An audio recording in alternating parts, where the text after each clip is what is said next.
Hello and welcome to Paydirt TV. I'm Dominic Piper. Today I'm joined by Vincent Algar, Managing Director of Australian Vanadium. Vincent, thanks for coming in again. Dominic, great to be here always. Vince, big couple of months for the company. Most obviously, you've just raised, or you're raising $27.5 million for your Australian Vanadium project up in the Midwest of Western Australia. Why did you pull the trigger on a capital raising now? Yeah, look, it's obviously a critical time. The company's achieved two major milestones in the last 3 months. One being the winning of this government grant on the Modern Manufacturing Collaboration Initiative, which is a big number for AVL, $49 million. That puts the project into a whole new space.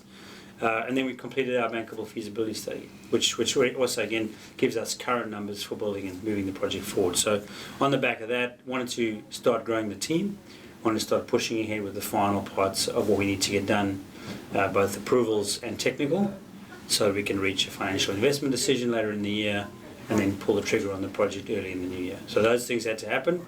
For that you need more people. Primarily that the use of funds is really about growing the team, growing people, and letting those people get on with the job of bringing the project into reality. So Vince, the capital raising is split between a placement and a SPP. Where are you seeing the interest from in that placement? Yes, obviously vanadium has been well regarded as a critical mineral in the critical mineral space for its critical steel applications, but the growing interest in the vanadium has been in the battery space, stationary, long duration storage, in the part of the energy transformation. So that has got a lot of investors' interest, and we're seeing both ESG funds and normal investment funds wanting to be part of that vanadium story, and that's where the interest has been coming from. So the raising done with Canaccord's help really was, and some of our existing investor partners have really been seeking out those institutional investors and bringing some new institutional investors onto the company's register. That's where the interest has been. It's a long-term interest in the battery space and the energy space overall, and we think that the AVL plan ahead, not only from a production point of view, but also its downstream interests are very much aligned with that investment view. I think that's a fascinating part of the AVL story. I mean, this capital raising and the money you've received from the Australian government's modern manufacturing facility is not just for a standard dig and ship mining project, although that is part of the equation. Can you explain to us a little bit about the vanadium project itself, but then also the ancillary and value add opportunities that you have in this scenario? Absolutely. So Australia doesn't have any vanadium production right now. There's a number of resources. Western Australia is particularly well endowed with vanadium resources of the primary nature, typical of those being mined elsewhere in the world. And remember, there's only 3 vanadium mines, primary vanadium mines, outside of China in the world. One is in Brazil, 2 are in South Africa, so that tells you their own story as well. So developing a critical mineral pathway for vanadium, which is regarded as a critical mineral by all our major trading partners, is really important for Australia to do. So the grant sort of fills that leg. That covers the criticality, but then on the collaboration side and on the downstream side, we're now developing an industry that is not only involved in vanadium for steel purposes, but also for vanadium for decarbonisation and battery purposes. And the leading light in the vanadium use in the battery space is the vanadium redox flow battery, the Australian invention by Professor Skylas Kazakis from Sydney, that has taken on legs around the world, multiple producers of vanadium flow batteries in all the countries of the world, and they're going to need high purity vanadium pentoxide to feed those battery requirements. And we're seeing that market grow, we're seeing deployments grow across the world. How does that material come about? So first thing we need to do is make the vanadium out the ground. We can do that. 25-year life project based in the Midwest with quite a unique layout and a variation of the old processing technique, which makes it much more efficient. So that's the first part. That's our core use of the funds, is to build and finalise and get that project funded.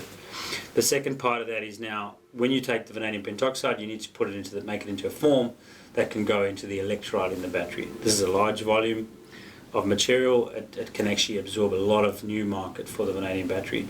We have a grant from the federal government, a separate grant from the large one that we won the year before last, to build a commercial electrolyte plant here based in Perth initially. We're going to do that somewhere down in Kwinana.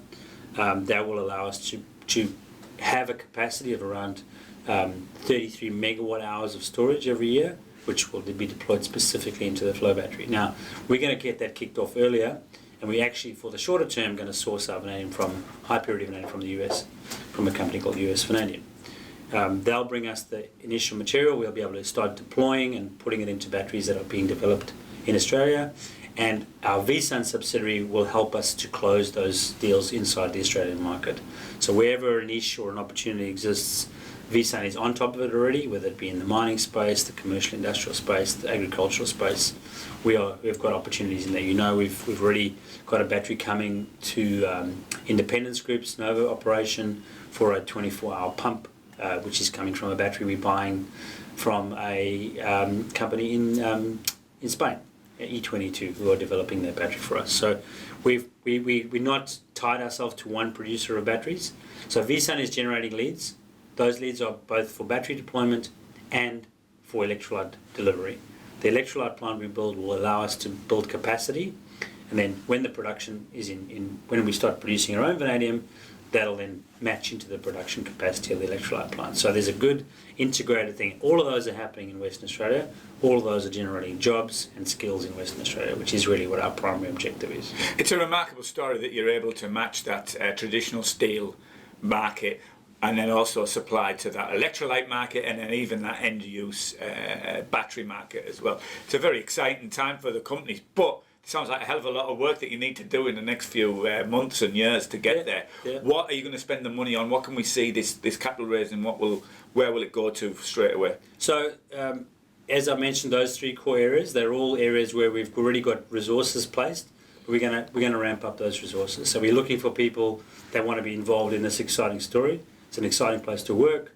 We'll be growing that now rapidly. So we'll be looking for people that want to be involved in vanadium processing, mining, some of the geology that we're doing, and then some of the integration and the value engineering around all those other things.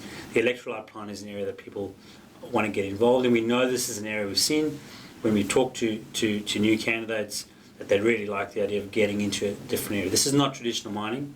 This is more than mining.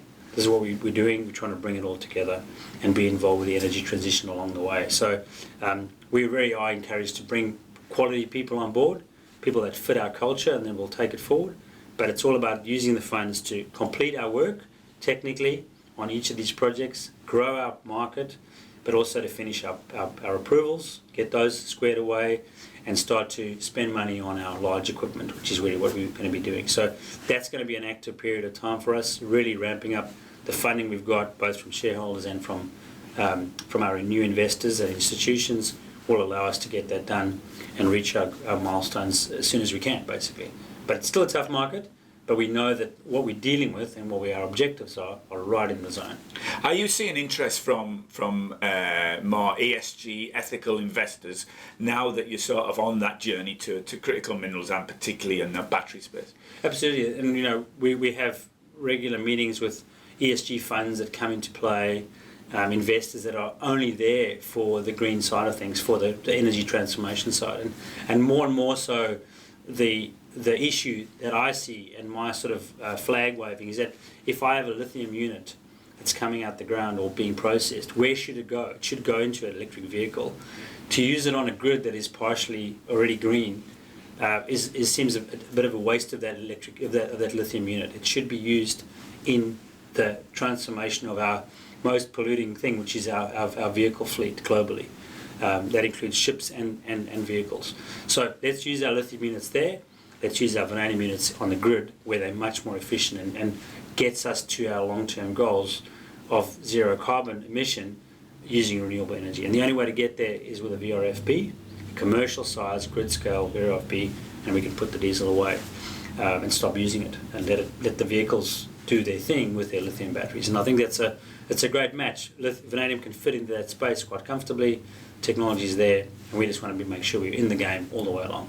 And I'm sure with the projections of lithium short supply in the next decade, it may be able to fill that. Vince, thanks very much for joining us today. Good luck with the ramp up of activity and the ramp up with the team. I'm sure it's going to be pretty tough in the next couple of months, but hopefully you can drop in again in a few weeks' time and we can catch up on on the progress. Fantastic, and see you at Diggers. Yes, absolutely.